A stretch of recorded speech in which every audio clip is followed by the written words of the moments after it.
Hi everybody, it's Andy Barrar, Handy Andy from HandyAndyMedia.com, and today I'll be doing a review for Best Buy's blog on a Sony soundbar. We're looking at the HT-S400 wireless soundbar and subwoofer combo. Now in this review, we're going to look at the design of this soundbar. We'll talk a little bit about the installation process, which is super easy, by the way. And then finally, I'm going to end off with my views on this after using it in my high-tech Airbnb suite, along with the projector. So without further ado, you know how we do here at Handy Andy Media. Folks, get your popcorn ready and cue the intro. So let's go ahead and start with the unboxing. Once you take everything out of the box, you're going to notice that there's not much there. Of course, you have the soundbar and the subwoofer. You have a controller, the two AC power cables, an optical cable, and the instruction manual and quick startup guide. There's also a template to be able to mount the soundbar onto a wall. It makes it super easy with that template. Now let's talk a little bit about the install. Now, I was testing this out in my high-tech Airbnb suite, which has a projector screen. And I actually already use a soundbar. And what I did in this suite is I created my own custom soundbar shelf. And this sits just above my baseboard heater because the last soundbar I had literally melted from that heat. I don't know why. It just never occurred to me that keeping a soundbar that close was going to melt it, but it did. So with this shelf, I was able to protect it and it would absorb the heat. Now the S400 fit perfectly in this shelf, which I was super happy because I wasn't sure if it was too small or not, but it fit like a glove. And what you'll notice is I also have the cord hiders already built in, and being the person that I am who absolutely hates exposed cords, even during this review, I made sure to hide all those cords, both for the soundbar and the subwoofer.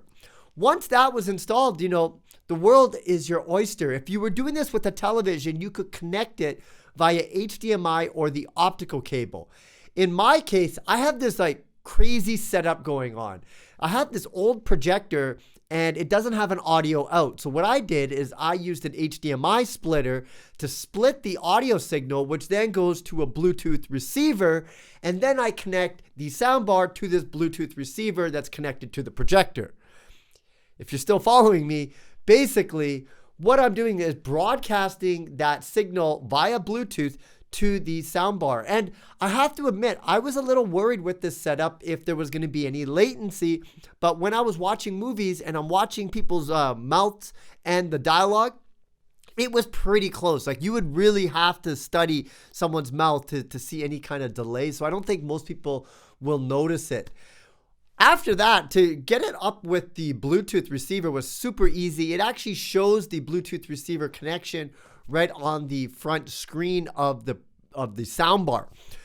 Now, when it came to playing different types of movies, I decided to play Animal on Netflix because I haven't yet to watch it, and I love these type of animal documentaries. And the sound design on it was just amazing. And it actually comes out in this soundbar. Now, Sony has a lot of proprietary digital audio signaling. And what they're able to do, even though there's only 2.1 channels, 2 speakers and the sub, it did give that surround sound feeling in the clip. And what I want to do is just cut so you could hear it for yourself, just to see that cinematic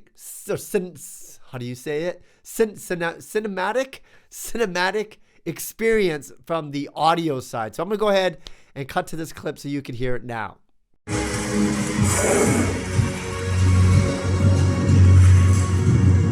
And the deeper we look, the more like us they seem.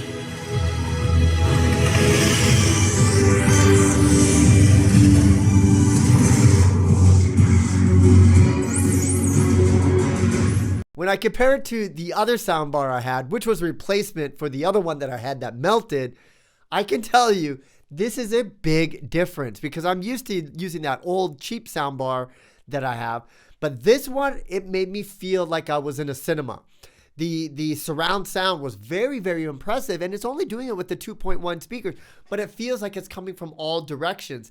Not only that, it gets quiet and loud in different scenes. So very, very much feels that like you're in a cinema with the soundbar and the sub connection. One thing I should note is when I got everything set up, the sub automatically connects to the soundbar. There's really nothing you have to do in the setup to get those two working. So from the install, actually, let me back it up. From the unboxing to the install to the actual listening to it, I have to say for this price point, I believe it's going to be around like a $300, $400 maybe price point.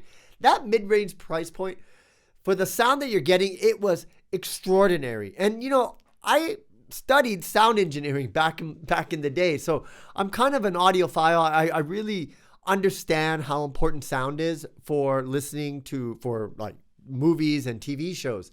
But it really struck me, the digital signal processing that Sony is using with this soundbar. It feels like a much more expensive soundbar than what you're paying for. And so at that price point, I'm telling you folks, you can't go wrong.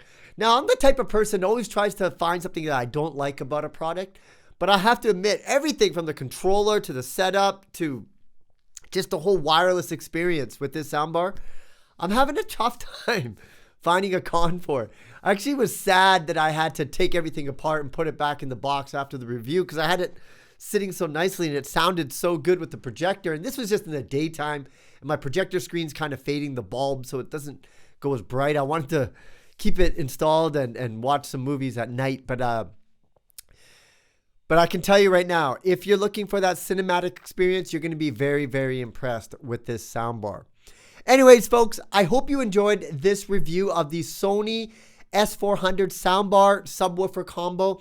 If you did, please smash that like button, subscribe to this channel, and leave your comments below. If you want more information about your boy, hit me up on my website, handyandymedia.com. I also have a YouTube channel. I do a lot of DIY, tech reviews, of course. So if you're interested in that kind of stuff, gardening, getting huge in gardening, if you're interested in that stuff, you'll want to subscribe to my channel. Once again, folks, my name is Andy Barrar. Handy Andy. Make sure you find me on the social too. Signing out. I'll see you again next time. Bye for now.